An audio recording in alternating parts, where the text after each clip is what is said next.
Hello and welcome to TheHagwon After Hours. I'm Joon as always, and we're joined today by Deanna Park. Hello. Hello. SAT teacher extraordinaire. And today we have a very special guest because we're talking about college admissions. Today is September. We're in the depths of it. This month we're kind of going to talk about everything to do with college admissions. Today is going to be the kind of primer episode about just applying in general, starting out. Imagine this as a college admissions consulting Session? session. And while we can't give everything personalized, we want to give you a little idea of what it's like, how we approach admitting students to college. We've done this for a decade plus. And we're joined today by our college admissions consultant expert, Calvin. Yay! Hey, hello, what's up? Calvin! 5 years ago, Calvin looked over my essays, did pretty well for me. Mm-hmm. You've done this for 10 years now. Oh, too long. Too long. Too long. And yet still going. Still going strong. Still going. Every year, it's a new batch of students, new emergencies, new dreams. The deadlines are now coming up for this cycle, so if you're applying now, a little late, but if you are a junior right now, a sophomore, or maybe even a freshman, this can probably be a good little introduction to what it's like to apply to college. All that and more on today's episode of TheHagwon After Hours. Hi, Calvin. Hi. How are you guys doing? Calvin is only sounding very tired because we are in the thick of the cycle. Like this is where it begins, and he has a lot of You're students. talking about an emergency like just today. Oh no, they're just exaggerations, right? I suppose we have students who start very late with their college apps, and they have 10 schools they have to apply to, and some of those schools include Harvard and Stanford, which they have tough essays. There's a lot of essays for those schools as well. I think it's worth starting by saying that this is a very stressful process. There's a lot of moving parts. It can feel very overwhelming at times, but those are normal. Everyone goes through this. And so we're trying to make it a little more simple. There's not a lot of great resources online that don't require a credit card. So we just want to give you a little bit of an idea of what's coming. So maybe first, when should you start thinking about college as a high schooler? I think you can always think about it. I think the best time would be, as kind of the end of your sophomore year, especially when course selections become a very important, part of your transcript and whatnot. Because, you got to at least think about what you want to major, right, in university with AP courses, with IB courses. And the last thing you want to be doing is have a kind of this random lineup of courses that might not meet the requirements of certain schools, right? A lot of precocious freshmen nowadays kind of going into high school with the idea that I'm doing this for college. Do you think that's a fine way to approach high school? It's not. It's okay. But one thing that students need to realize is that they need to be kind of open-minded about this, right? There's so many majors out there. For example, we have students who want to be engineers, but even within the engineering kind of field, there's so many different types, right? There is biomedical, there's mechanical, and they all have different requirements. So this is interesting because I remember us in earlier episodes talking about how major decision wasn't as crucial when you were applying to college. Right. Most of us applied undecided when we were applying. Nowadays, it's one of the crucial points. It's kind of the crux of your application. Everything revolves around why you should admit me as a blank major. Would you say that's true? I think mostly for STEM majors, to be frank. With the humanities students, I think there is more room for flexibility, right? But students who want to go into computer science, for engineering, for biology, right? Just because these fields are so competitive, certain, prerequisites need to be met. I've had students who just simply don't have the right math course, right, to go to a particular major. So especially for those who are kind of going into that field, certainly it's better to plan ahead. As for other majors, maybe you have a little more time to think about it, right? You may have till your junior year, right, to make adjustments where needed. I remember you talking about how when you're approaching students, it's kind of a split. It's the STEM students and the non-STEM students. So besides major concerns, what else kind of goes into that split? major is important. I think the one thing I look at is whether the student actually wants to do that major, right? Let's be frank, sometimes family members, outside influences play a very big role in major selection. But especially if students are trying to get into competitive schools, right? It's really important that the students they're they're confident, right? And they're very confident about what they want to study, right? Because eventually they're going to have to write an essay about this, right? If they're being asked why engineering, if they don't have an answer for that, what it's going to be a problem. You have kids also in their senior year just suffering, right? Trying to get over the line. AP Calc students or AP Bio or IBHO, whatever, right? So it's always something that I look at and whether the student actually wants to be doing what they're doing. Well, I think if you're a high schooler, you kind of don't know what you want to be doing. It's a tough Yeah, decision. that's what I was going to ask, which is we kind of jumped into this conversation starting with majors, but is that where you would recommend students to start thinking about the college applying cycle? Like, is the first base to think about what you want to study? Is that where to start your considerations? I think students should narrow down, right? Their majors at least to a certain field. Because we've seen students not make that decision until their senior year, right? In the beginning of their senior year. So maybe students don't have to get to the major itself, but at least have a general idea of what they want to do while still experimenting with different classes, right? In their junior year, maybe even in their sophomore year, try different things out because just because you're going to be, you want to be a certain thing, it doesn't mean you have to take all of your courses in that field, right? You can take other courses, and if you enjoy that, you can make kind of a movement toward, that major. Right? So you start with majors as a student's college cycle consideration, or where else? What else goes into it? Interest. I think just the aptitude is quite important. I suppose it's a very practical approach, right? Students need to ask themselves, right, whether they're actually enjoying what they're studying. Because the moment they go into college, it's going to be very difficult, right? Whatever they do, even if they think they're interested or good at something, it's going to be very difficult. And can they do this for another 4 years, right?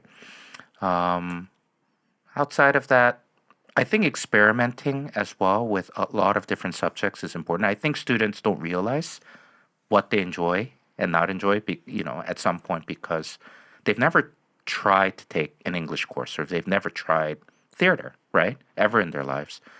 And they assume they don't like it, right? But the moment they actually do it, they start, I suppose, having kind of questions, right, personal questions regarding, what they should be doing later on.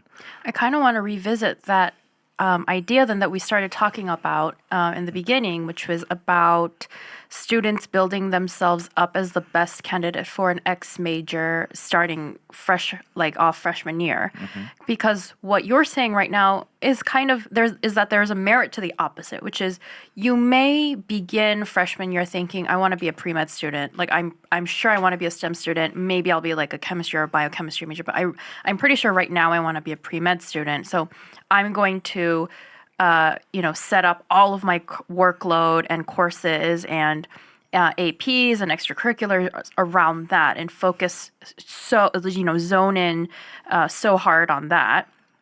But what we were kind of saying is there's a benefit to doing the opposite of that, which is sure you can take higher level science classes, take the challenging math courses, but you should kind of open yourself up to different things. Mm-hmm.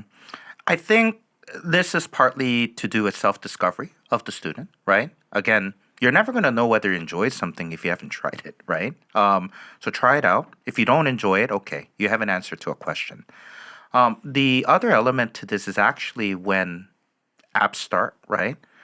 Somehow students are going to have to find a way to distinguish themselves from others. And one way to do that is, not just talk about one interest that you have, right? There's so many essays, so many requirements in going into college. Some schools require 5, 6 different essays.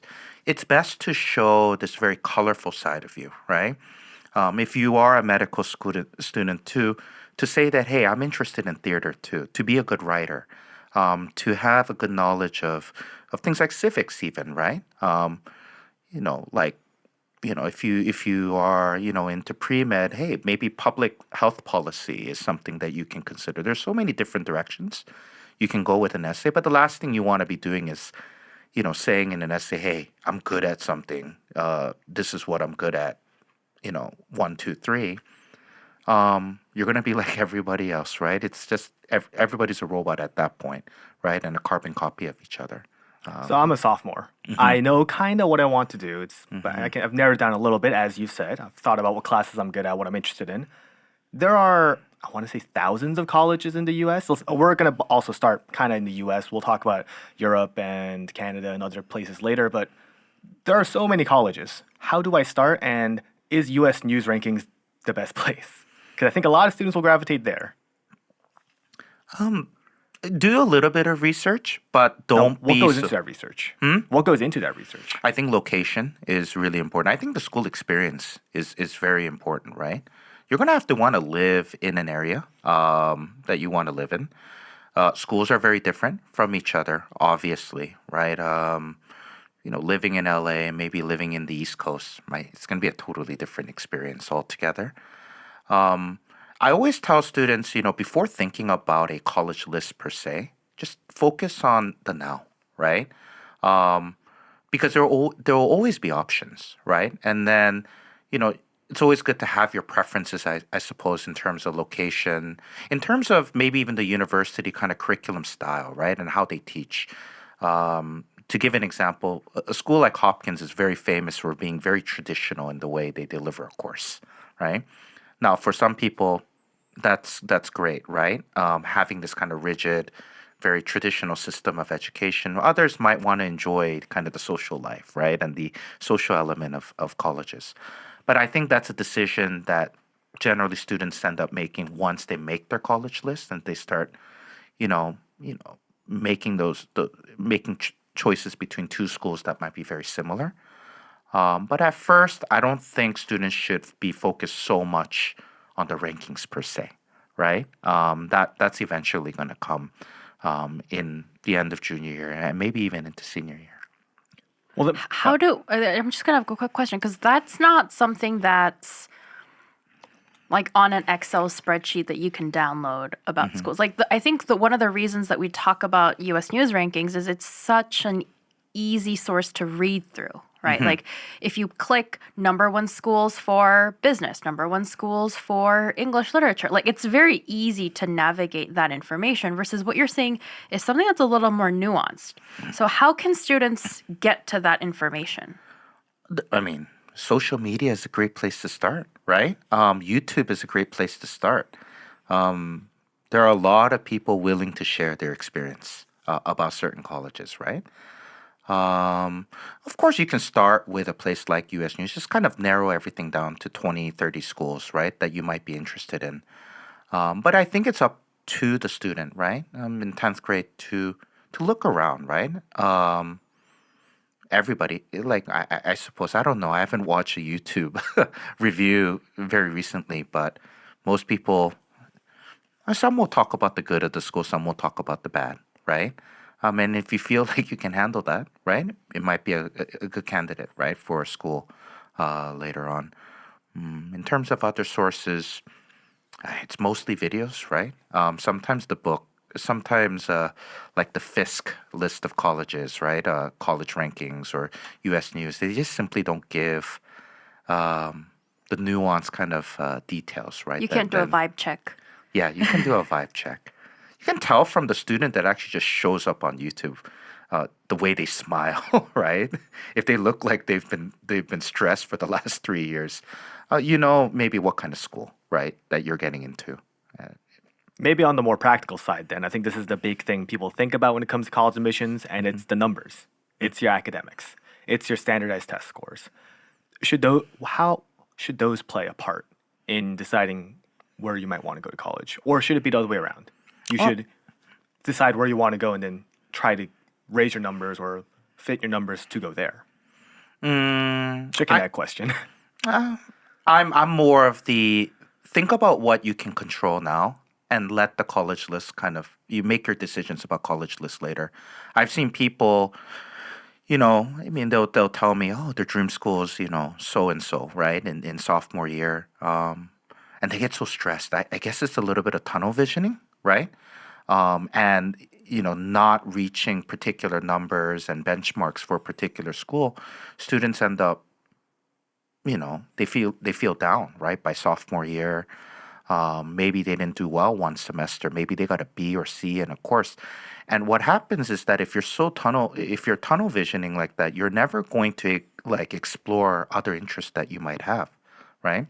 You've been educated in such a I suppose a very linear, very rigid way, right? That there's a lot of missed opportunity, right? Over it, that can be over 2 semesters, that can be over 2 years, right? And there are a lot of students who regret that, right? At the beginning of their senior year.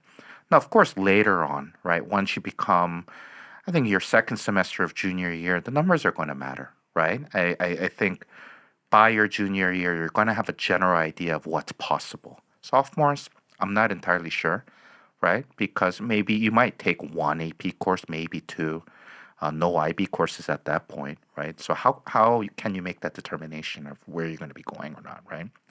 That young. So your AP courses are kind of a good indicator of where you are academically? Of course, it has rigor, right? That's colleges are going to look at your AP grades, right? How you do in school. It helps having a good AP score, right? Going into college, it validates whatever you did in school. You think class rank also factors into that? Class ranks certainly play a role, right? There are percentiles, right? In school, there are statistics. What was the general rule? With students, we have, at particular schools, we say that, hey, the top 10% of a school have the right to apply to a certain level of school, right? Students who are somewhat struggling with their GPA and, maybe call out a school in the top 10, I might actually have to tell them that this is going to be a very difficult task, right? You're trying to get in to a particular school with intangible qualities that you hope, right, the admissions officers see, But if you're kind of banking on that, right, I wouldn't. There's so many applicants to these upper end schools, right? That I think numbers is kind of the best way to kind of show that you're doing well. I just want to maybe dive into that a little more because it seems no-brainer to think that students who are at the top of their class rank know that they're at the top of their class rank. Like that isn't news. Nobody's got to sit them down and be like, you're a good student. They know.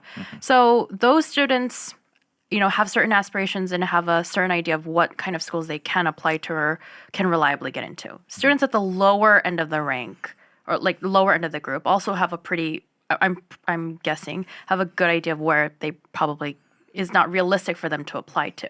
But most of the students that we see are students who are not bad students. They're all definitely above average students, and they're not looking to go to like top 10 schools, right? They're looking to go to schools between like top 20, top 40, top 50 schools. But there's a lot of confusion and a lot of anxiety about, I have these numbers.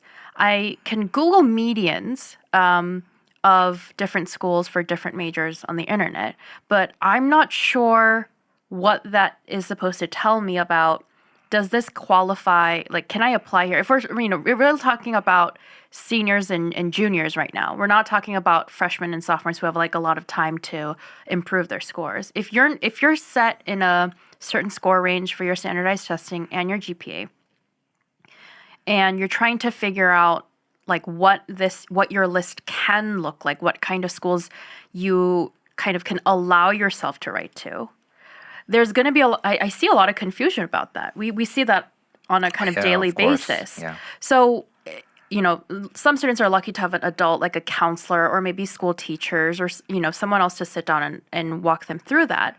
But if a student is kind of having to rely on the internet to do that on their own, how are they able to look at their numbers, compare it with the numbers of a university, and kind of, get a feel for this is a reach for me, but I can try. this is something that's like I mean, maybe I can throw something at it, but probably not likely to happen. This is something that my numbers definitely more comfortable match with. Chance me. Right. Exactly. Essentially. How can I do that for myself? I think you have to make adjustments to how many reach, target, and safety schools you're going to So let's apply talk to. about that. Reach, target, safety. What are those? A reach school, it's defined very differently, right? Just the other day, I had a conversation with a student regarding this, and their definition of what a target or safety school is very different from the way I see a target and safety, right? If you think a safety school is something where you have maybe an over 50% chance to get into, right? Then you might want like two of those places that you're willing to go to, right? Because there's so many schools out there. There are great schools out there that have higher acceptance rates, right? You may want to do two safeties and then maybe just kind of increase the number of reaches that you have, which might be anything that's under 15%, right? But making adjustments to the list might be one way to compensate for that if there's any type of confusion. So if you feel like if you lack the confidence of going into a particular school, right, then make sure you have enough target schools, in anything in the 20-30% range, right? Then again, schools that you're willing to go to. If you really want to risk it, if you really want to chance it, then make sure you have enough safeties, right? If things don't go well. But I always tell students to kind of define, at least determine how many schools they want to apply to in every category, right? But where's that 20%, 30% number coming from? Is that like the acceptance rate of a school?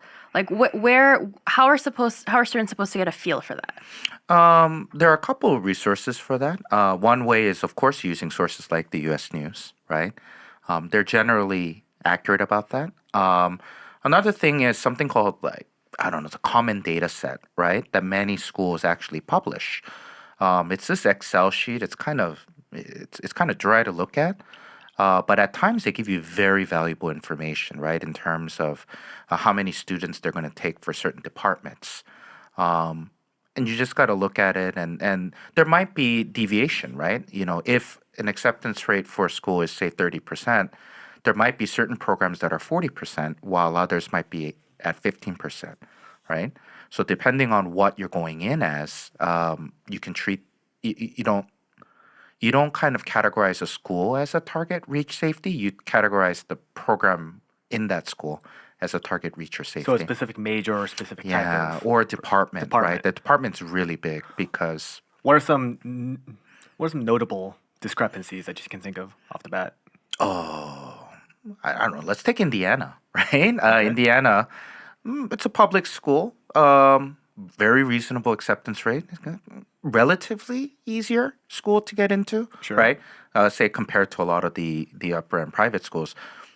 But if you try to get into the Kelly School of Business, right, then the story changes, right? You're looking at, I think the last time I checked was like 10 to 15%, right? Your chances are a little lower. Just as competitive as some of the other Right. Ivy Leagues even. The other one I'm thinking about is right on top of my head is Carnegie Mellon, right? Again, I think they have an acceptance rate close to like 15 to 20%, but computer science, 2%, 1%, story changes, right? So something that I think students need to think about, right? Do you want to major a particular thing, or do you want to go to the school, right? That's interesting. Right. And if you're willing to kind of change the major, right, because you want to go to a school, you might want to do that, right, in certain situations. The numbers game. Yeah. If you like Pittsburgh, if you like Carnegie Mellon, but you also like computer science, maybe it's better for that student to actually maybe, change their major, adjust their major, go to arts and science, find something in arts and science that might allow you to actually transfer into that program later on, right? I don't know, be a math major, right, at Carnegie. And if you're willing to do that for a couple of years and, try to get into the computer science program, right, like an internal transfer, then that's great, right?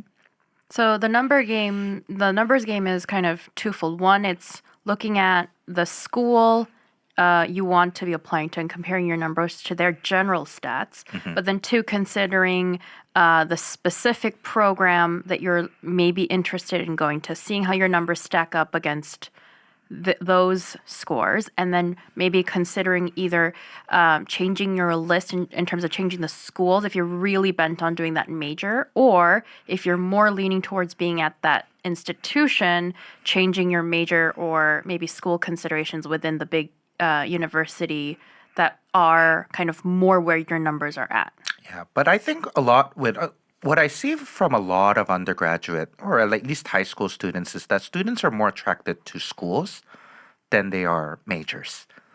There is the rare occasion that you have a student who's made up their mind on what they want to do. But I think one thing I always want to point to is that there's always graduate school, right? And if you pick a good enough major, right, it doesn't have to be the best major in the world. There's always that opportunity to do an extra 2 years, go to, get a master's degree in something that you want to do. You don't have to go to NYU Stern as an undergrad, right? You can do, if you want to go to New York, I don't know, start with math, start with something easier. And then later on, just go transfer in, take your GMAT and just go into NYU Stern as a graduate student if necessary. Right? But don't feel the need to do everything in undergrad all the time, right? We've talked about the factors now of kind of acceptances numbers. I think another number that comes up a lot is tuition. It's cost. It's financial aid. And I think another one also is career opportunities. I think post-grad opportunities is also something a lot of students maybe don't consider but should. What does that come into for you? It's a discussion that I have with a lot of students. The first question I always ask students, I suppose, is because we work with we have a lot of American students, but we also have a lot of international students. And I ask them, where do you want to work, right? Do you want to work in the States? Do you want to work in Asia, right? Because I think the expectations are different, right? Joon, and Deanna and Joon, that in Asia, right, there is a certain set list of schools that are acceptable for There's a employment. prestige value that is almost Right. entirely indicative of how Right. recruiters are going to see you. Sure, there's a pretty well delineated list of named schools that you probably want to be in if you want to get a job here, coming from a U.S. It's funny how institution. Dartmouth does not have pull Dartmouth- here. no. Despite it being one of the best schools in the world, it does not have pull in South Korea. Yeah, it's funny. I had a student today who told me that who didn't know Dartmouth but thought Stanford was an Ivy League school, right? It's a very common misconception in this part of the world. But I think in the States, and you guys might know this a little bit, you might be able to explain this a lot better than me.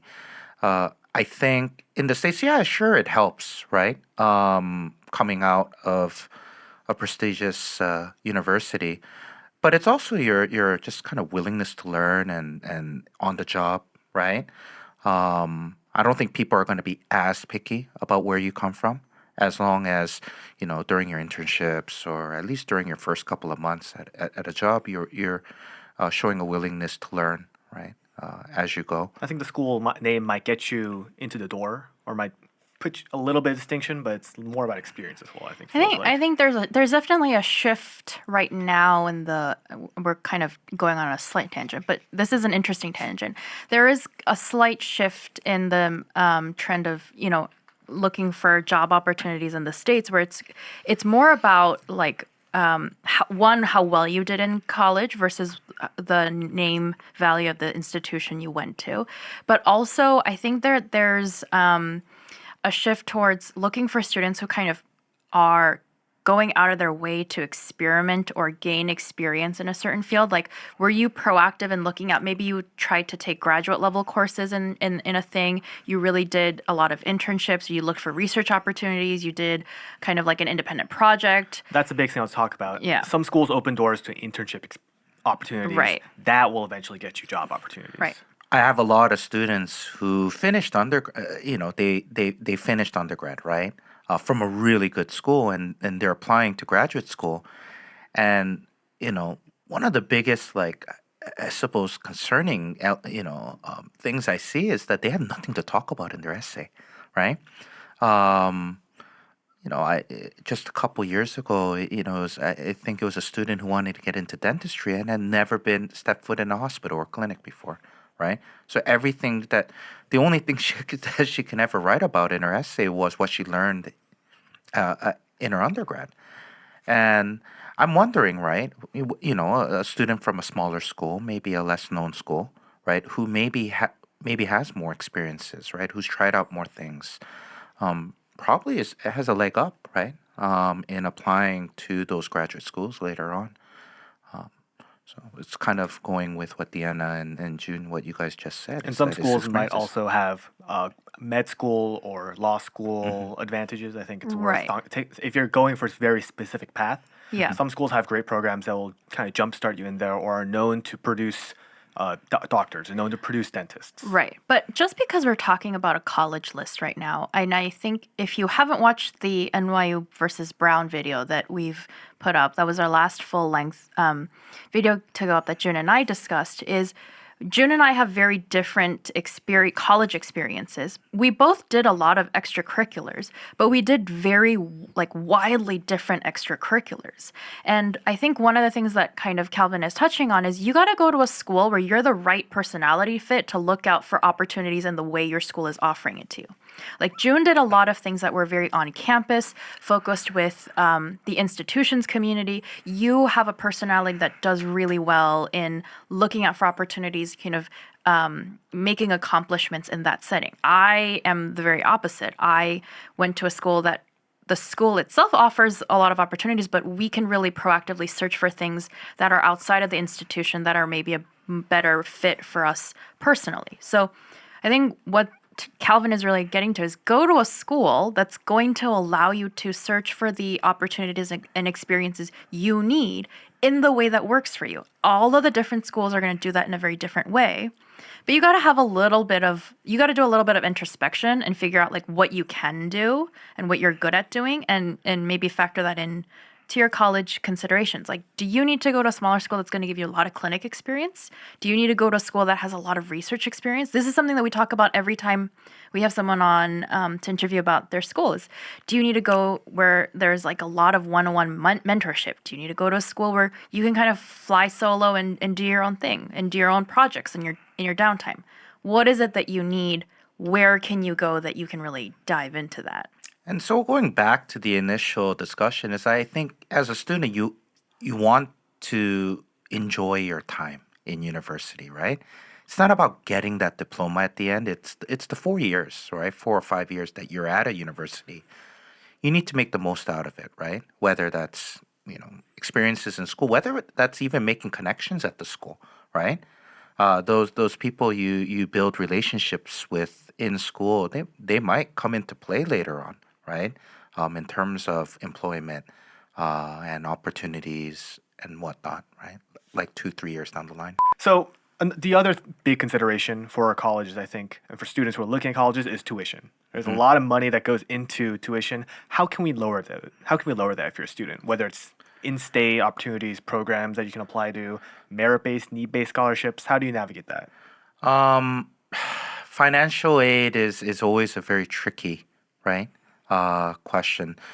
I mean, if money is ever a factor, right?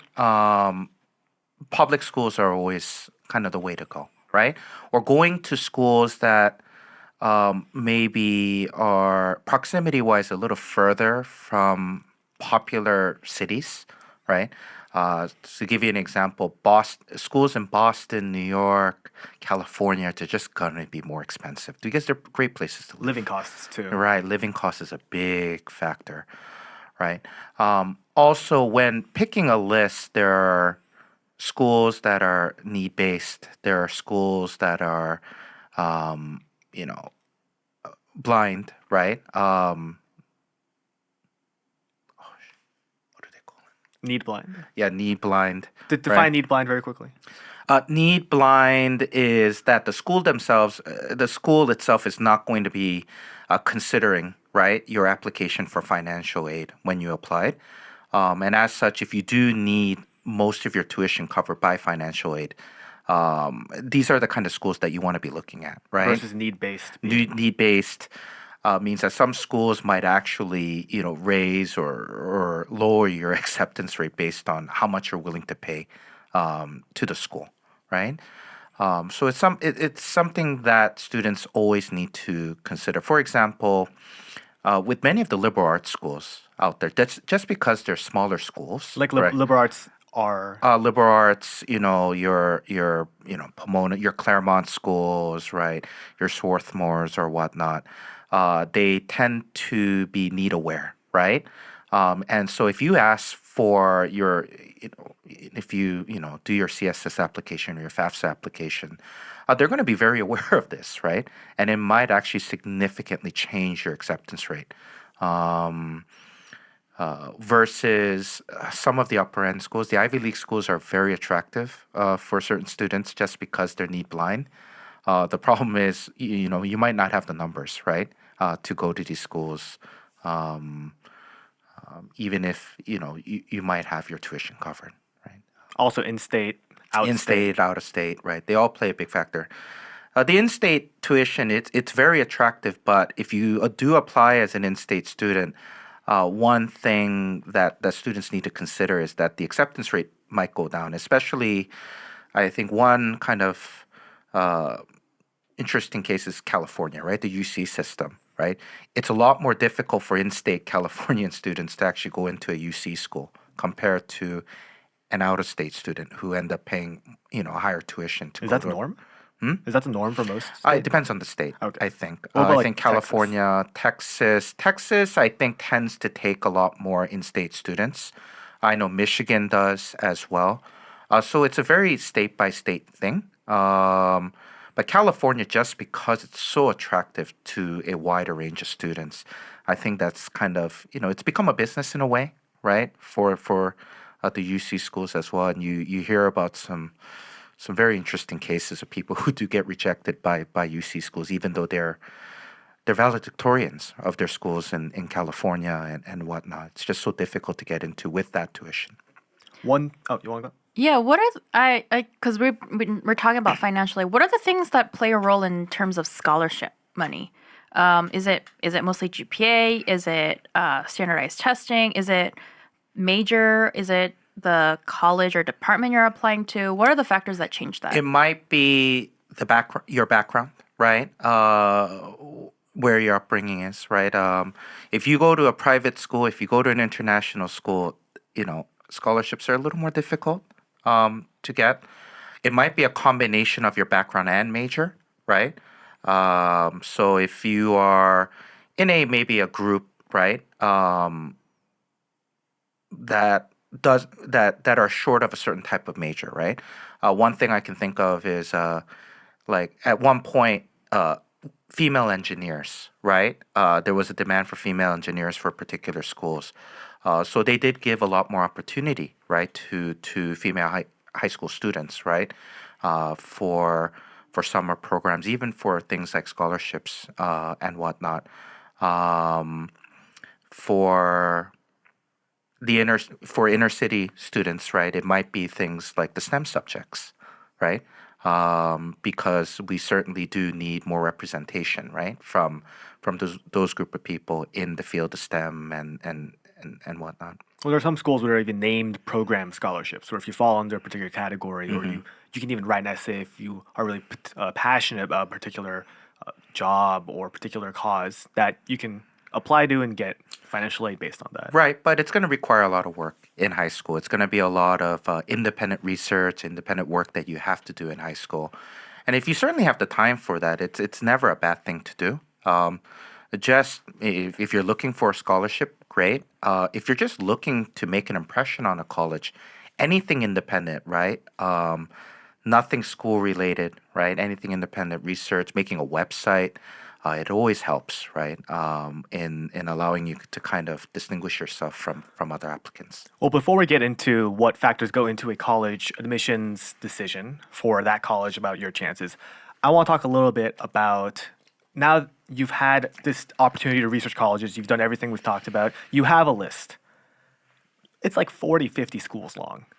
you're not going to write 30, 40 apps. Maybe you are. Maybe you're a psychopath. You probably won't be allowed to. Most schools. The counselor probably is not going to like sending Probably 40 to not. 50 transcripts. No. How do you whittle it down? How do you how do you bring it down? I think again you got to start with how many schools, how many reach target safety schools you want to apply to. What's right? a good proportion for your I life? think again it's different for different people. Sure. I'm more of the you get one dream school, right? Anything that's like under 5%. Your Hail Mary? Your Hail Mary, right? You mean by dream school is like not like the school you want to go most to, but like the one school you really want to go to, but you don't have a good shot you don't at. have a good shot. That's- Let's say that's Your what under Stanfords, your province- Princetons, Right, your right. Harvards or Yales. Right. or your hips, right? You get one Hail Mary, right? I why think not? 2 to 3 reach schools are it's a good number. Let's assume that we're applying to 10 schools, right? Sure. I think 30 to 40% reach. That's a good number. I think the vast majority of your schools should be target schools, right? And depending on how many target schools you have, you may want to apply. It will kind of adjust how many safety schools you need, right? You can get away with one safety school if you have a lot of target schools, right? But if it's very top heavy, and there are people who have very top heavy lists, right? They'll do like, I don't know, 6 reach schools. You probably want more safeties, right? In case something really bad happens. Because we've actually seen students get rejected to certain colleges for being overqualified, right? For particular schools. The infamous yield protection that we've been hearing about. Yeah. Define that very quickly for our listeners. The assumption is that if if you're a very good, high performing student, right? Relative to that college. Right, relative to that college. The assumption is that this college thinks that you're not going to accept any type of offer they give you anyways. And they rather give it to somebody who has a higher chance, right? Of accepting an offer. Because they think, oh, you're going to get into, 3 or 4, say, top 20 schools, right? But we've seen situations where students will get rejected by all of their reach schools and their safety school ends up being their only hope, right? And the safety school has put them on a wait list, right? We've actually seen situations like this. So it's always good to think about that, right? Have a second safety, maybe have more targets, right? Just to make sure that you can actually go to college, when you want to go to college. I know we're not talking about writing essays, but it sounds like if you have a list that is very reach heavy, then your safeties should need to have good supplement essays. I do agree, right? You're gonna have to sound like you want to go. Another way to do this is if you have a lot of reach schools, and I do try to discourage students from having too many reaches, is to play around with the majors a little bit, right? Don't apply as the same major to every single school, because there are, I think year by year there are trends, right, with majors. Joon and Deanna, you've probably seen years where sometimes computer science and engineering, it just is near impossible to get into, right? So you might want to consider a secondary or tertiary kind of a major just to make sure that you have a better chance, right, of getting into your targets and safeties rather than trying to apply as the same major to that safety, right? Computer science into a safety school or something, you might get rejected, right? Even by that school. Other end of the spectrum. It's not that you have 30 or 40 colleges and you have to whittle it down. You have like 4 and you're not really sure what else to put in and you don't really feel an affinity for any other colleges. Do you think 4 is enough? 4? That's an arbitrary number I made. My point is I'm trying to get at You're what's not like writing the maximum number of applications Yeah. your school is letting you to. what's a good enough? Oh, there's a limit set by your school. Should you always fill that limit? Is it fine? What's like kind of your ideal number? I think 4 is good as long as you're not overreaching, right? If you want to go local, right? If you're in state and you just want to apply to 4, let's just say local schools around your state and nothing's like too difficult to get into, then 4 might be a very good number. For me, at least I went to college 20 years ago. The number seemed to be about 5 to 6. That was a very good number, right? 2-2-2, right? You get 2 reach, you get 2 target, you get 2 safety. But I think the situation was a little different 20 years ago. I think getting into college was a lot more, it was more transparent. I think when a college gave you numbers, you could believe in those numbers, right? Deanna, how many did you apply to? I think, well, on my list I think it was 13 or 14, but I applied early and then I got in, so I stopped writing the rest of my applications. But just because we're talking about the extreme example, I had a student last cycle, I think you remember, who applied to 3 colleges. She applied to 3 schools. And it works because she had a very realistic sense of what was kind of maybe a target slash safety for her. She had a very specific goal in mind for what she wanted to study. So her family had taken a lot of time to call 3 schools. They were like, all 3 of these schools, if we get into, we would go to. 100%, we would be on board going to these schools. And we seem to be in a very good range with our numbers. And there doesn't seem to be a reason to kind of shoot for a higher school and stress the student out with like all of the essays and applications and paying for applications, because those can get really expensive as well. And so they applied to 3 schools. She got into all of them, if not, she definitely got into 2 out of the 3. I think she got into all of them. And so she chose the one location that she wanted to go to best, and she's starting this year. And that was a very easy experience for me as somebody who was kind of walking her through that cycle. I think that's kind of the only situation where I would see that would work out. But again, that's from a student who had like a very realistic idea of like, with my numbers, I know I can go here. I'm very happy to go there.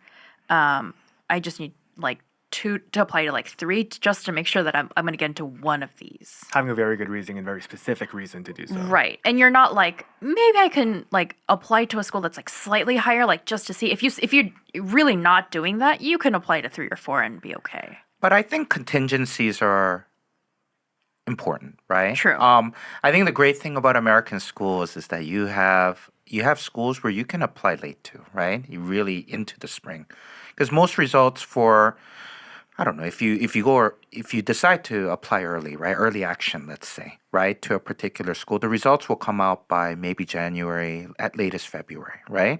There are schools that will accept applications till March even, right? So just to make sure you have those backup plans when you need them, because you just never know. Big picture. Big picture, big picture. Because you mentioned it, let's talk about these quirky kind of U.S. early decision, early action, early decision 1, 2. A lot of weird acronyms being thrown around. What does this mean? What do they mean? And what do they mean for your application / your acceptances? Okay, so I suppose we'll have to start with the early decision, ED. Early decision schools, you need to complete your application normally by, most schools is November 1st, right? That's the date. Some are a little earlier. If you do apply to an early decision school, you get your results normally at latest by December, before Christmas, usually, which it's not always happy for everybody, but people end up, but that's how it works. Your chances of getting into, or at least the acceptance rates go up if you decide to apply early decision to a particular school. However, you have no other choice but to go to that school. You don't want to, I mean, there have been students who have kind of decided to not go to an ED school. Various things can happen, right? Your school counselor your school might actually be put on a blacklist, right? If you decide to do that for bad reasons, right? ED is a commitment. It is a commitment. There are students, for example, that they run into kind of financial issues, right? And I think in those situations, I think schools will understand, right? But if it's you applying to an ED and you got into a better like quote unquote better school in your regular decision, and you decide to go to your regular, yeah, your school, your high school might be blacklisted. You're also because- supposed to withdraw all your apps if you get in early, right? you're not supposed to, Okay. right? But it's just good practice, right, to do that, so that you give other students a chance to get into the school. It's not compulsory, Right. for you to do that. For early action schools, there are two types, right? There's the regular early action school, which you end up again writing by mostly November 1st, but the decisions do come out a little later. We're talking like January or February, but you do not have to make a commitment to that school. Now, in terms of acceptance rate, there's not going to be a lot of deviation. However, there is slight deviation just because you sending in an application early might mean there are less applicants, which means that your application officers or the application office may spend a little more time on your application. So particularly for students who have a lot of extracurriculars, a lot of activities, this might be a good chance for you to show that off. Now, there are times where applying early is at your can be a disadvantage. For example, students who need to raise their GPA in their first year of senior year, which students might have to do, right? They might have to raise it an extra, 0.1, 0.2 points, right? Don't apply early, right? Then take advantage of an ED2, which is due usually on January 1st, or there are certain schools that even offer an EA2, right? And the reason why is because in normal early decision, your first semester senior grades are not a part of your application. Right, unless they're giving you predicted scores, which is not a practice that all schools, right, practice. So you have that. And then the very unique schools, you have the restricted early action, or sometimes referred to as the single choice early action schools. It's early action. You don't have to make a commitment. There are, I believe, only 5 schools that do this. It's the HIP schools, right? Your Harvard, Yale's, Princeton's, but you're not supposed to apply to any other early school, early decision, or early action with an REA school. But I guess they're doing this for logistics more so than anything, because they simply don't want, I don't know, tens of thousands of applicants coming in at one time, right? It's just easier for them to handle later on. Students will see, I think, those websites that show regular acceptance rate versus early decision acceptance rate. There are jumps. They fluctuate a little bit, but they do seem significant. Is it that significant? Or do you think that that increase in percentage I think might hide if some factors? you are within, I think if you do kind of fall into the statistical parameters of the school, it's very nice to put in, right, an ED to a school, because that acceptance rate, maybe at 15%, suddenly can be 30%. If you're within the, say, the GPA range or the SAT range of a particular school. Now, there are students who fall well below a particular numbers range, right? And they'll just do an ED just thinking that they're going to get the same 20 to 30%. It's highly likely that they will not be accepted, right, in an early decision school. So it's always for people. It's good for people kind of on the borders, right, or within a particular range. And if you're willing to make a commitment to that school, This is out of curiosity. If you are a student with not so great numbers, but your dream school is a Stanford or Harvard, is applying early decision not the best way to show interest? this is a personal, I suppose, it's kind of personal approach. I always tell students to put in an early to a school where they fit, right? In terms of their numbers, right? So we have students, for example, I have a student currently whose dream school is, let's just say it's UPenn, right? But this student does not have the numbers to get into this school. I rather that student apply to a more of a reach target school, something that's a reach but more obtainable, and then just put the UPenn as a regular decision, right? Because this person putting in an early decision to UPenn, I don't think it's going to make a huge difference, right? And is that because you're competing with everyone else who's in early decision who tend to have Yes. higher Yes, numbers? yes. So it's always, if you fall well behind, right, the requirements of a particular school, I don't think early decision is always the best way to go. right? That's not a smart way to use that card, I think, that's is what you're saying. Yeah, it's not going to make a huge difference in your acceptance rate. Whereas there are certain schools where an early decision does make a huge difference. I think liberal arts schools are it's a very, very powerful card, right? To use just because we don't see a lot of students, I think, early liberal arts schools, and so you can see significant jumps, right? In those schools, we're talking maybe not the higher end liberal arts schools, but those kind of like your Swarthmores or maybe your Wesleyans Well, or let's talk about it Wellesley. a little bit actually, just the kind of types of schools in the U.S. because not all schools are made equal in the U.S. There are traditional four-year institutions, or what we call liberal arts colleges, women's colleges, tech schools. What are the differences between those? Okay, so you have your national universities, which are your public schools and everything. They tend to be a little more research based, right? They're known for offering graduate programs, PhD. They're more. I mean, they offer all levels of education. Schools tend to be a lot bigger, right? They tend to be a lot bigger, especially in undergrad. Define bigger. Bigger just in terms of number of students, Yeah, right? just like what's like the range that you'd say is a big school?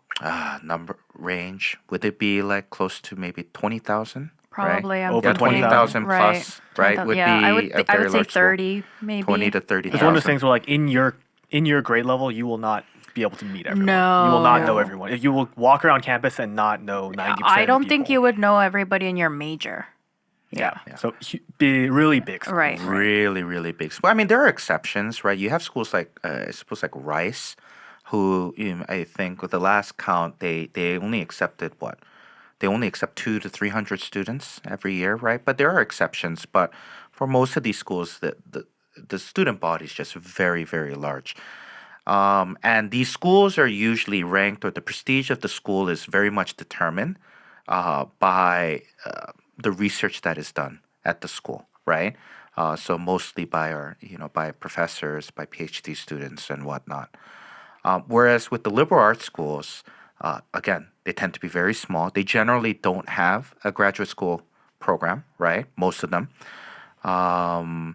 They're very focused on undergraduate education. And for many of the schools, you're not allowed to pick your major until your second year. They make you take all your core courses in your some of the schools your first 2 years of undergrad. And then only when you meet a certain standard, right, a GPA standard, are you allowed to actually pick a major. Okay, so one thing I want to talk about, and this is where my tinfoil hat comes on. This term liberal arts is thrown around a lot. What does it mean? Because I've seen people refer to any college as a liberal arts college.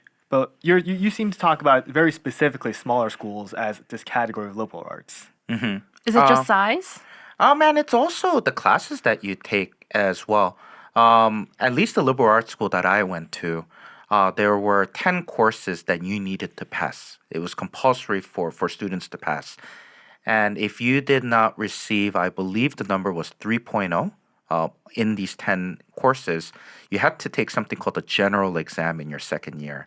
And if you didn't score more than 65%, I believe, or 70% on this test, you are not allowed to pick your major. You are not allowed to proceed into your third year of college, right? So it would include, courses like English. I think it was like 2 semesters of English. There would be a math course. There would be one science course. There would be a religions course, history course, philosophy course, et cetera, et cetera, et cetera. Very basic courses, nothing too specialized or whatnot. And I think what these schools want is they want to, number one, give students the opportunity to explore different academic fields, right? Just to make sure that they are sure about what they want to major. And second is to kind of form a very well-rounded student. Now, I know a lot of national universities do stress this, right? Because I'm pretty sure Brown calls itself a liberal arts school. Yeah, It does. But it's not the same liberal arts that we're talking about right now. Or I is think it? I think it would qualify in terms of the curriculum. I think really liberal arts, it's really the form of the curriculum. And I think the reason Brown calls itself that is NYU also has a school subset, it's called the College of Arts and Science. A lot of big institutions have a smaller college within, that's the College of Arts and Science, that follows what Calvin is talking about, which is they have a core curriculum, which is you got to take a writing class, you got to take a social science class, you got to take some hard sciences, you got to take some math, and a lot of times there's a foreign language requirement in there. So you got to kind of hit all of the bases, make sure you're well-rounded as an individual, and then you can kind of choose to decide what you want to focus on and study. And that's kind of the approach that they put forth. That's really kind of the core liberal arts mentality that we're talking about. But I think it's part environment as well because with liberal arts schools, there might be classes in your third or fourth year where you literally have 4 to 5 students in a class. There's a lot of debate, a lot of discussion. I honestly had a lot of fun being a history major. And some people hate that. So Yeah, some Right. people hate that, right? They like the bigger the anxiety being in a class where it's only 15 people and you're expected to contribute or talk. A Socratic seminar is a great method. It's not the best method for everyone to learn something. That's definitely something to consider. Personality On fit. the opposite end of the spectrum, maybe. Yeah. I'm not sure. Tech schools? Yes, we have our tech schools. We have, they tend to be a lot more they tend to be a lot more rigid with their curriculum. We're talking about, your Georgia Techs, your MITs, your RITs, Rochester Institute of Technology, or whatnot. They're more anti-liberal arts schools, right? You're just going to take what is required for you to major something, and they probably want to get you into. They want you to get professional experience, right? ASAP. I'm sure, a school like Georgia Tech, they're going to have a lot of relationships with the local companies, right? That seem to be getting quite popular in Georgia, the factories, the tech companies. Same with places like in Texas, right? Your Texas Tech, right? They're probably going to have a lot of relationships with a lot of the companies that are coming from Silicon Valley at the moment, right? Try to get you some work experience, try to graduate you ASAP, right? And then get you on with life. Women's colleges? Question mark? Women's colleges are. What is the question? I was like, is there anything? Is there any distinction besides them being mostly or all women? Oh, most women's colleges are liberal arts schools, right? In terms of environment, I don't think I'm the right person to, right, give any type of input. But yeah, they're mostly liberal arts schools, right? The 3 I can think about right on top of my head is we're talking about Barnard, we're talking about Wellesley, we're talking about Mount Holyoke, Smith, right? But all of them are liberal arts schools, right? I'm sure there's going to have many of the same characteristics as other liberal arts schools. Because we're talking about liberal arts schools, I wonder, we see a lot of students who are interested in the arts. And they have to come to this decision on, am I going to apply to an arts school? Or am I going to apply to like a liberal arts college or a college of arts and science in a bigger institution and do kind of like more of the studies track? We see a lot of students who are between like going to a theater or film school versus becoming like a theater studies student. I think with a lot of our art students, the one thing I always want to know is what they want to do, right? With that major. Professional outcome. Right. So, for example, if a student really does want to become a performer, I think it's very straightforward. There are certain schools that are specialized for this, right? We're talking about, a lot of the California schools in California, your LMUs, right, your USCs, and of course NYU, right? If you're very set in becoming a performer, a Broadway performer, doing musicals, fine, right? If you want to incorporate art into, say, business, right, then, it may be a good idea to go into a national university that offers an art program because you're going to have the opportunity now to not only study fine arts and become good at that, but you can also study other subjects, right? You might need a little bit of business at this point. We're talking about schools like Carnegie, right? Carnegie Mellon, who have who has a very robust arts program, but they're also known for other majors as well, right? Your computer science, right? So you may want to mix art and computer science. As for liberal arts schools, I think that's more of, again, it's your preference for what you look for in a university. Do you want to be studying in a very small group or a very large group? Do you want a more personal experience with people? Because I've actually seen a lot of students who have gone to liberal arts schools and they hated their time there. Right? Because It's too small, right? It's too small, and maybe they just don't get along with the people there. is it small in terms of people or small in terms of opportunities, in terms of clubs? I don't think it's the opportunities, but I mean, if you don't start well at a liberal arts school, you're gonna have to see the same faces. It's a high school vibe. Yeah, high school vibe. Some people just, it's not anybody's fault, but you just don't get along with the people that are there, right? I think people who come from non-American backgrounds, right? They tend to have a little more. They tend to have a little more difficulty, right? Spending all 4 years in a liberal arts school. They're One, usually not in a big city. they're not in a big city. It's very country, right? Less people who look and have similar experiences and background to them. Maybe, especially if you're Asian, they're probably a smaller subset of Asian students. Not a lot of Asian supermarkets usually. So near when the I large went colleges. to, I went to a liberal art. I went to a liberal arts school. Thankfully for me, I got along with a lot of the Prairie Boys at my school. No, No, it's that's fine. a great It's totally descriptor. fine. Right, Prairie Boys, It's, alright. yeah, sure. No. And I got into sports. I was very much into outdoor activities, and something I've never done in my life. I think what it was I just found very creative ways, right, to get along with people in the school. But again, I've seen actually people who just, they just, without the conveniences of a city, they just could not survive, right, in a 4-year liberal arts program. That was me. That was exactly me. I mean, not less being in a city, but more like having done high school. We went to the same high school, Joon and I. It's a rather small high school. Everybody knows everybody, and their sisters and their brothers Yep. and their parents. And that wasn't my favorite experience. And so I thought I would like to go to a college where it's not like that at all. And I went to a school that was the exact opposite of that. And I think that's absolutely fine. And I think that that was the right personality fit for me. It's like you get to kind of dip in and out of classes because there's like 300, 500 people in a lecture at any given point. And you can choose to make friends with those people. You could choose not to make friends with those people, and it'll be fine. And I think that's a good personality fit for many people.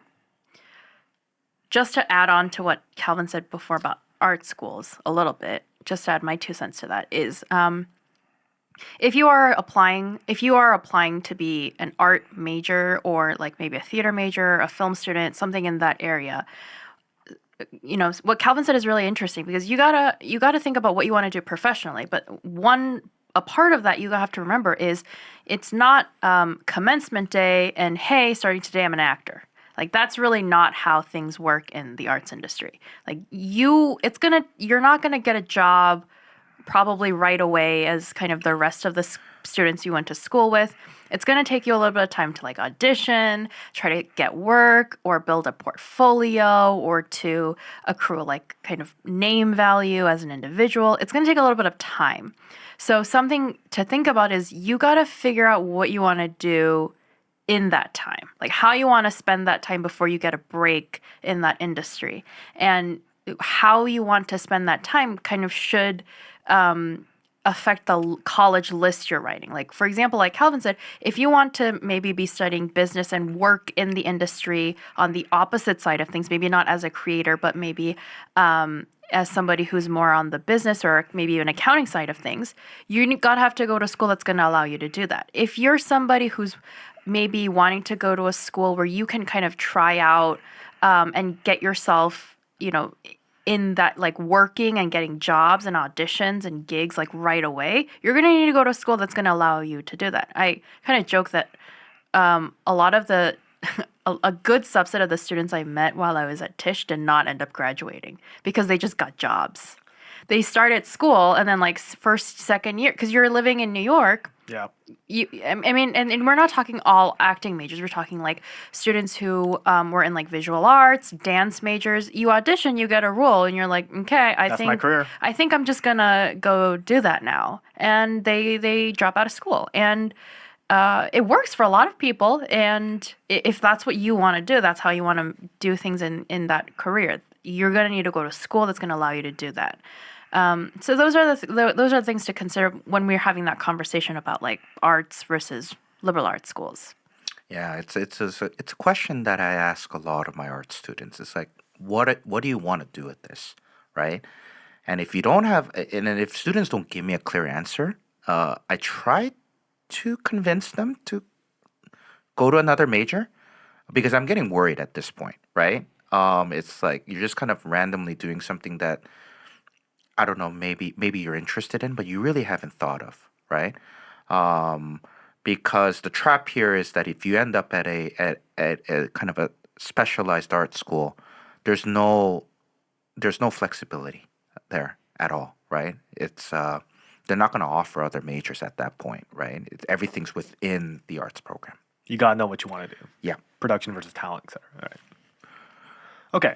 Well, let's leave the borders of the United States of America. I want to talk briefly about what it is like applying to maybe not even college, now universities, I think they're called, outside the U.S.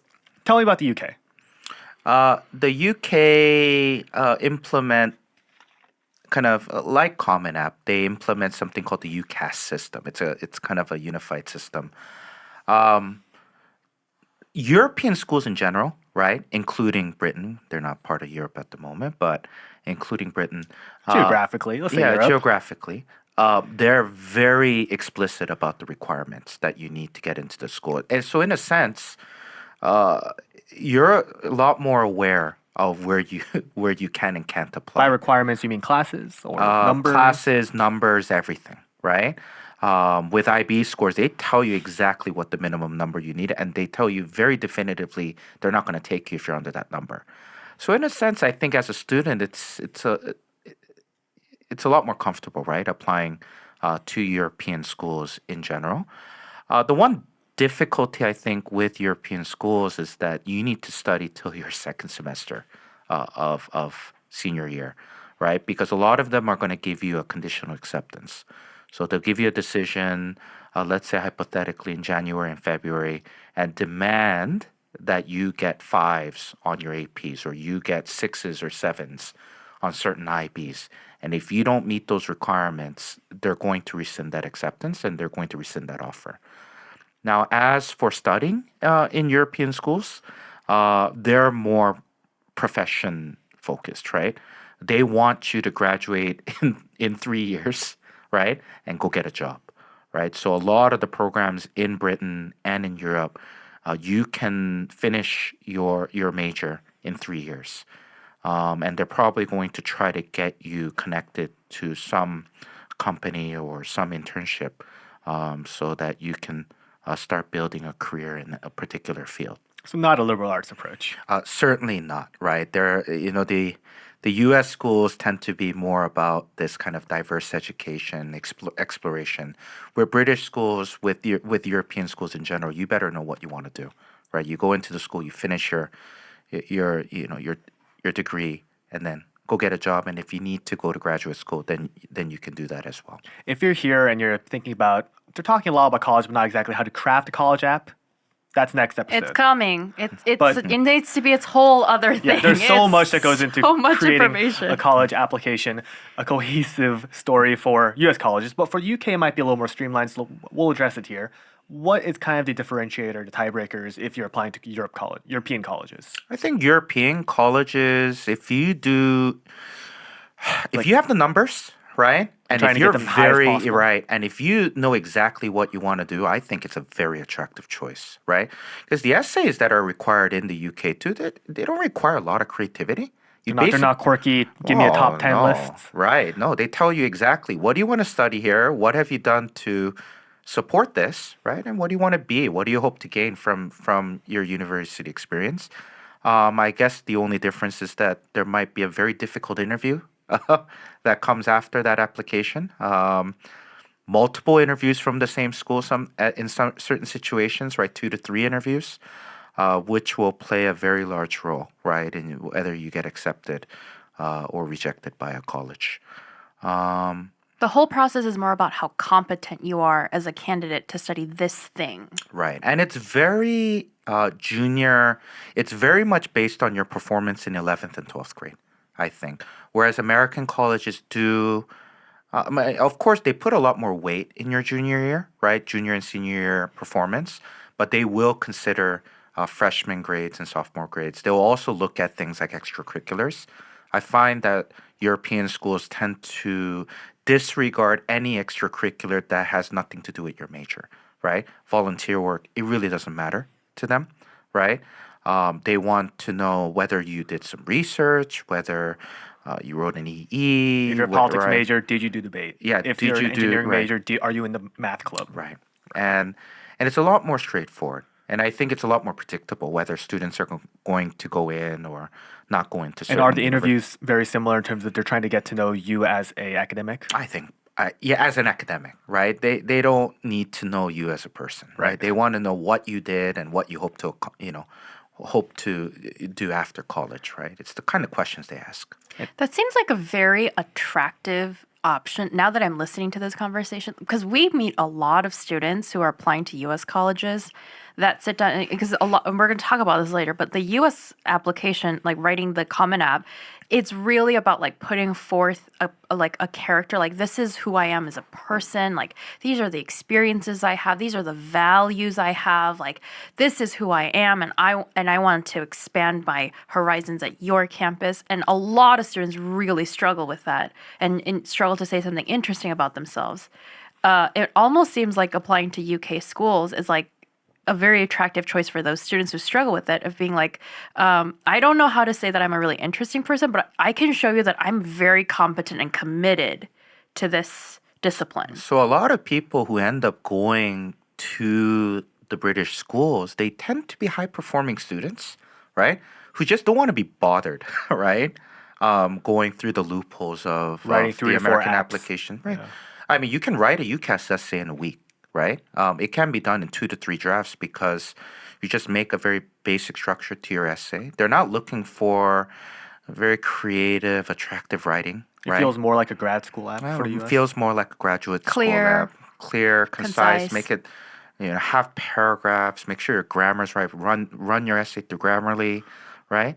And if you have the numbers, there's a very good chance. Like you see offer rates of very good universities, like Imperial College London, being close to 40%. You're not going to get that in the States, right? Imperial is in the top 3 to 4 schools, right, in Britain. Now, maybe a wrinkle if you're applying to Oxford or Cambridge. What's the difference for those two? What's the difference between with those two? Again, They're going those to relative have. to the rest of the colleges in the UK. Well, there's going to be a unis. lot of interviews. Yeah. Right, lot of interviews. I've heard students have to do up to 3 to 4 interviews, right? Whew. I did 4. You did. If you got to 4, it means that you passed the first 3, right? Because some people get 1. Well, the thing is, they sent me to other colleges within the uni. So I have a feeling that they were like, this guy seems okay, but not for us. How about yeah? So They tossed you around a little bit. yeah, and I bombed all of them. Oh, but there isn't there a rumor, at least in a place like Oxford, that they'll reject you right at the door if you don't think the door. That happens too. Yeah. Yeah, so there is certainly that difficulty. And the other difficulty, I think, with we call it Oxbridge, right? Yeah. Is that they're going to demand very, very high final senior scores, right? If you're doing IB, expect a 41 out of 42. They're going to want 40 plus.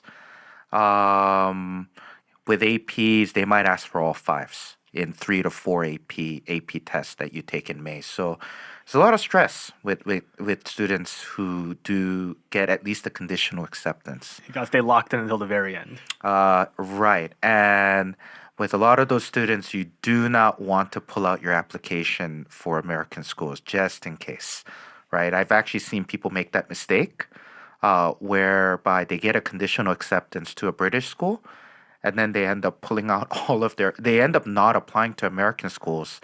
So I have to encourage them to apply to at least one because you never know what's going to happen, right? On an exam in May.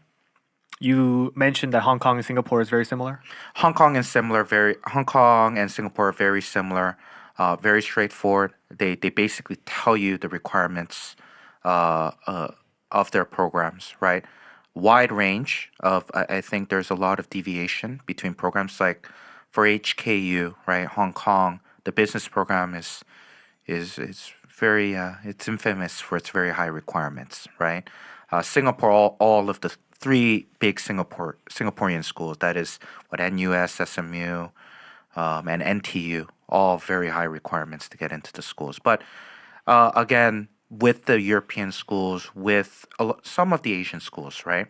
They're very clear on what is required to get into their programs. So if you have the numbers, it's always something to consider, right? Because if you meet the minimum requirements, you might get up to 40 to 50% offer rate at that point. Now tell me about the Great White North. Canada. Oh, I come from a Canadian school myself. Canada. Okay. Canada. Well, the saying goes with Canada is it's very easy to get into Canadian schools, but it is very difficult to graduate, right? Again, I think Canada is a bit of a hybrid, right? They're not going to be as explicit as, say, the European schools, right? The requirements are a little lower in Canada. So, for example, in Toronto, they'll tell you that the minimum GPA that you need to go to U of T is, 3.4, 3.3, relatively low, right? That being said, it differs widely with majors, right? So if you're going into the business program in Toronto, it's called Rotman, right? You probably need a 3.8 or 3.9 to get into to even be considered an applicant. The sciences are always going to be much more difficult in Canada, just because there are so many international students in Canadian schools. I heard a number. It was kind of an interesting number at UBC, University of British Columbia. I believe it was like 40% to 50% of the school were international students. Just because Canada doesn't have that many, it doesn't have a very large population, right? So they're going to have to fill in the school one way or the other. So that being said, and generally, international students tend to be more focused, right? Tend to go more into the STEM subjects. What about the specialty schools? The specialty schools, I think the American schools are a lot better. You're not going to get a lot of art schools, right, in Canada. They tend to be smaller colleges that do offer that. But in terms of students who are very interested in art or theater, they tend to go study in the United States, right? Because number one, there are more opportunities there. There's a very small film industry to speak of in Canada, but most of the very famous performers end up coming to the U.S. anyways. Well, if you want to work in Canada, then it's Right. fine. With the tech schools in Canada, you're going to the national universities will offer, right? Engineering, right? Most famously, of course, Waterloo, right? Which is known for their engineering program. I suppose one thing Canada does offer is a pre-med program or pre-law program, right? So in that sense, they're closer to the European schools. And the essays are less. There are less of them. There are less of them. There will be certain. So I know UBC. They have 3 very small essays, but there's no personal statement per se. It's right? not the big 1 to 2 pagers. That they'll 1 ask to 2 you. pagers, right? They're going to ask you for 200 words on a very important extracurricular activity that you had. But there will be essays for highly competitive programs. So if you're going into Toronto Rotman, right, which is the business program, you will have to do an online recording and an online interview, right? On top of writing maybe 3 to 4 responses that are timed, right? So you go into an internal, you throw on a program and they'll give you like, I don't know, 20 minutes to write 300-400 words on why you want to study business. If you do go to, say, a medical school, a pre-med program in a highly competitive program, they'll ask you. So do your research on what degree, what program you Right. want. So in that sense, they're closer to the European schools. Again, they're not going to ask you for certain values or anything like that. They want to see whether you're actually good at what you do. In Right. Australia? And if you, Australia is very similar to the British system. Okay. I'm currently working with a student who is applying to an Australian pre-med program. Their personal statement it almost mirrors the UCAS application. So what do you want to major? What have you done to kind of help you, right, with that major? What do you hope to accomplish, after university? So again, about, what was it, 2,000 to 3,000 characters, which ends up being about 400 words, 300 to 400 word personal statement. So quite close. The Commonwealth countries tend to have a very similar application process. Now tell me about Korea and Japan. Korea and Japan. Just very briefly, for some of our listeners, it might apply.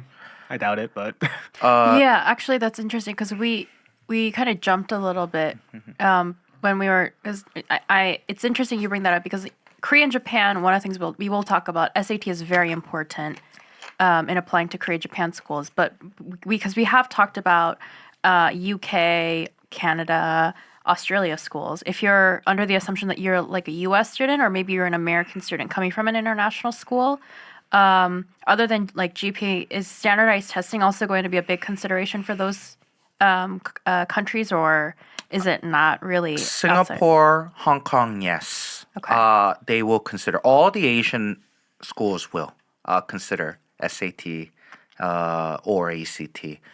The UCAS system, generally, you can send an SAT score, but it's simply there it's just supplementary material, if anything. it's not It's a not huge really gonna- consideration. It's not going to affect, Okay. right, you getting in or not. Now, Canada is very interesting because Canada, I suppose I can speak about Canada a little more in detail. But generally speaking, there tend to be schools that are more European in the way they approach applications, and then there are schools that tend to be more American. So if you go to schools like the University of British Columbia, so the more west you go in Canada and the more central you go, they tend to be more American. They do like SAT scores because UBC, you get a lot of applicants from Seattle and Oregon. It's so close, right? So a lot of students from those two states will actually submit an SAT score. I know for schools in the prairies, we're talking mainly about the University of Alberta and Calgary. They do highly recommend American students send an SAT or ACT score. The requirements are not as high. I've seen, I believe the last time I checked was like 1,200 is what you need, right, to get in. But of course, even in a school like University of Alberta, which is known for their science research, right? If you're going to go into a competitive major, you probably want to score a little higher, right, on a standardized test. As for the Ontario schools, so your Torontos, your Waterloos, they tend to be. I've seen many students get into those schools without an SAT or ACT score. But and again, I've seen people submit, just above average SAT scores, right? High 1300s, 1400s. And it's certainly not going to hurt you, right, in submitting those kinds of scores. And of course, in Canada, there are the French schools, right? So the schools in Quebec and Ottawa, the most famous one, I think, is McGill, right? McGill is the one school in the province of Quebec that teach fully in English, right? The two schools in Ottawa, they're bilingual, so you get to choose, right? And then the other schools in Quebec, all instruction is all done in French. So they have their own language aptitude tests for that to get into those schools. So you got to kind of figure out what schools you want to go to and if you might need to do testing or not. Yeah, but the Canadian schools do look at AP scores. especially for competitive programs. Pre-med, if you're not doing an IB program, they do probably want to see some form of AP scores on bio, chem, or physics, math, right? It certainly will help you get into those competitive programs. Now, Korea, Japan. What's it like there? What do you want to score? What's the app looking like? And difference between, I guess, a foreigner and a resident. The rules with Korea, so there's like what, 4 to 5 schools in Korea, right? Very big schools, all located kind of in the Seoul area. Very different as a foreign applicant and as a domestic applicant. But the interesting thing here is to be considered a foreign applicant in Korea, you need to have lived in a foreign country for 7 or 8 years and have your parents be foreign citizens as well. So kind of the bar is very high here. But you see differences in acceptance rates of about 30 to 40%, right? So schools that generally have, say, an acceptance rate of 7 to 8% for domestic students will have an acceptance rate of 40% for foreign students. They will require an SAT score. The general rule is 1,500 and above. Because Korean students are required to take a college entry exam, they feel that foreign students also should submit or want a standardized exam as well. With the Japanese schools, what I do know is that there are certain schools in Japan that tend to be more foreign friendly, right? So we're talking about Keio, Waseda, these schools, or Sophia University, they tend to take a lot of foreign applicants. There are schools that on the upper end of Japan, University of Tokyo being one, they do not take a lot of foreign students. Extremely difficult to get into. If you do want to go to the University of Tokyo, best that you learn Japanese, right? Then you Not a lot of English classes at those universities. Yeah. Right. You can't do your degree in English. Yeah, everything's done in Japanese. They also have their own standardized exam, which is notorious, right? We're talking about China, we're talking about Korea and Japan, all 3 countries with very difficult standardized exams, right? Test entry exams. Yeah. So you got to have a very high SAT or ACT score to be considered kind of comparable to domestic applicants. There are like Calvin said, there are some schools like Waseda and Keio that are probably going to be more friendly to foreign applicants, or there seems to be like a better reason for you being there. For example, Waseda has a great politics, international studies, kind of foreign policy. They have a great program there. So it kind of makes sense for them to want or for foreign applicants to apply in general. But you're still going to need like a really high standardized testing score. You're going to definitely need a great GPA. What I have seen in the past is you have to also have a good reason of wanting to be in Japan. Right. I do agree. Very specifically, like not I want to go abroad and study, like I want to leave the U.S. and like experience being international. You have to be a very specific reason for why you want to do that in Japan, and why this university is the good place for you to do that. So I had a student who applied to Keio. This is about, I think, 7 or 8 years ago.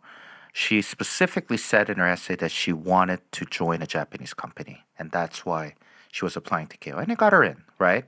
But if you're just kind of going there to visit, right? Probably not the best way. Not the best way to convince those schools. We have a little more time, so given your vast background and your experiences with sending students to college, and this is just kind of a question I have. What are some fun stories you have, or some memorable experiences, both good and bad? This is story time for maybe there are maybe more bad that come straight to mind. Okay, let's start with a good story. Sure. Let's start with a good story. This has both good and bad, right? So I had a student who applied. I think ended up applying to 12 schools. Okay, so this girl was in the top 5 in her school. A very good GPA, had a very high ACT score of 30. I believe it was 5 super scored, right? And so her list reflected that. It was we had very high schools. I think she ended up applying early to Swarthmore. So she ended up having a good balance of liberal arts schools as well as national universities. Uh, Her fault was that she decided to apply as a computer science slash engineering major at a time where there was this huge wave of computer science and engineering majors applying to universities. What ended up happening, I think it was in total about 15 to 16 schools. She got rejected by, I believe, 14 of the 16 schools. She got accepted to one of the UC schools as a second, with her second major, which was ended up being physics. And she was put on, I think, the wait list for 2 of the universities. So, we were all in panic, right? I remember taking a phone call in the evening trying to console her, right, after she had gotten rejected by 5 or 6 schools. Long story short, eventually, the one school that did accept her, that had put her on the wait list, ended up being Harvey Mudd Computer Science. And now she's working at a very large tech company at Silicon Valley and doing well for herself. So that's one of my great stories.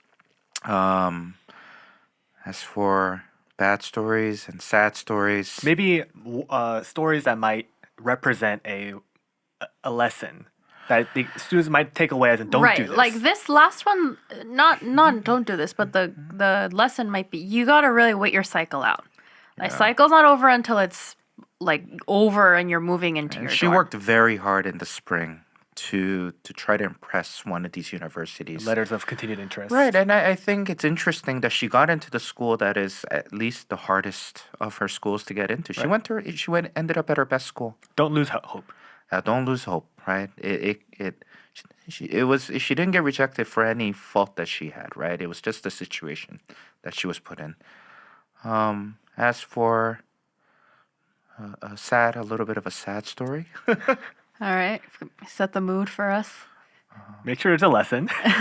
There's a lesson. Yeah, like There's a takeaway. Something that's not just gonna make us go wah wah. don't know. Applying to college sucks. Okay, I had a student that I knew that applied to 10 universities. The list consisted of 10. It consisted of all of the Ivy League schools. I believe it was Emory and then a safety school. I don't remember exactly what the safety school was. This person's hope was that he or she was going to get very lucky with one of the Ivy League schools. I think this person had the numbers, but it wasn't great, right? I wouldn't say it's like top end. And there were people speaking to her, right, including myself, saying, I don't think this is the greatest idea to do this. And Emory being as tough as it is, I don't think that should be number 9, which she saw as a safety school. She ended up getting into the safety school, the 10th school, right? And I think the lesson to be learned here is you don't go into making a college list hoping to get lucky. This is not, right? Especially when you're dealing with schools with acceptance rates in the single digits, right? Really think about making a balanced list and apply to schools that you do have a chance to get into, right? Look at the numbers. Don't, do your research. Be smart and realistic. Be realistic. You're allowed 1 or 2 of those schools, but there are a lot of people who do this, right? They'll do the 8 Ivy League schools, then they'll add Stanford, Duke, Chicago, MIT, and hope to get one of them. But every now and then you get rejected by everybody, right? I can only imagine also your reasons for going to do so in your writing is not going to be as strong. You're right. And, naturally, to be just real, you're going to end up recycling some of your essays, right? So you can't really pour in a lot of effort, right? And those schools are going to demand good essays, right? They will know when you're recycling an essay from another school. Tens of thousands of applicants. Right. And so to really think about an essay for a couple months or even a couple weeks, it makes a difference, right? Having multiple drafts of an essay and getting opinions from other people, right, who can give you an opinion. I'm currently in the spin cycle of law school apps, so this is very relevant to me. It's hitting you hard. Yeah. Yeah. Yeah. Anything else? Well, those are the only two stories that, I have more sad than happy stories, right? I have a lot of stories of students who I think they made final adjustments to their list. When they first came to meet me, they all had dreams, right? And after a couple of months, they decided maybe a month before their application to be more realistic. And what ended up happening with one of my students last year is that he didn't have a particularly high GPA, nor did he have a very high SAT score, right? But he ended up going to a school that I thought he never had a chance to get into, right? But the only difference here was that that school was originally a target school for him, and we ended up making it a reach school, right? He would have never considered that school the first time he actually came in to work with me, right? But actually, being flexible, having the ability to really look at the mirror, right? And being, not being so not tunnel visioning all the time. It can do you a lot of good, right? With your final results of college. I think just so that we don't end on a sad note, I think at the end of every college cycle, when kind of our coworkers, we sit down and we kind of talk about like how things are going, like where people are going. The consensus seems to be each year that colleges have whatever you might say about admissions, they have a pretty good eye for fit.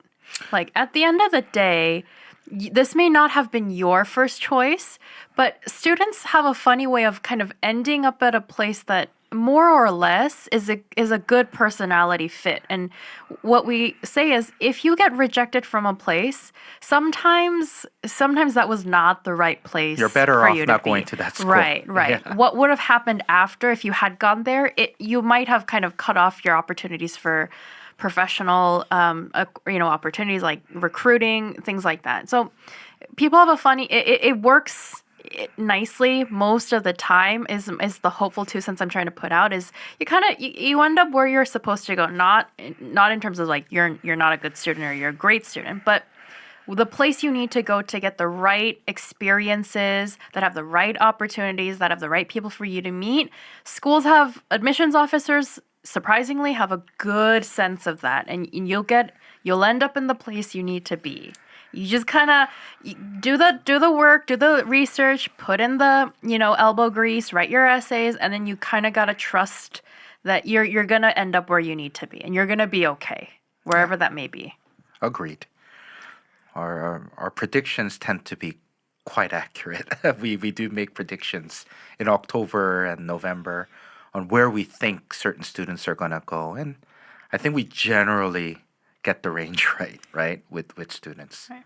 And if you want to hear more about that, you should check out our UCLA episode, which I think is a really good lesson on exactly what happens in that kind of sense. And if you're looking for more practical, how do I craft my essay, how do I write my college app as a whole, stick around in 2 weeks. We'll have an episode for just that.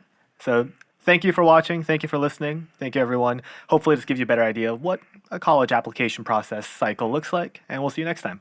Bye.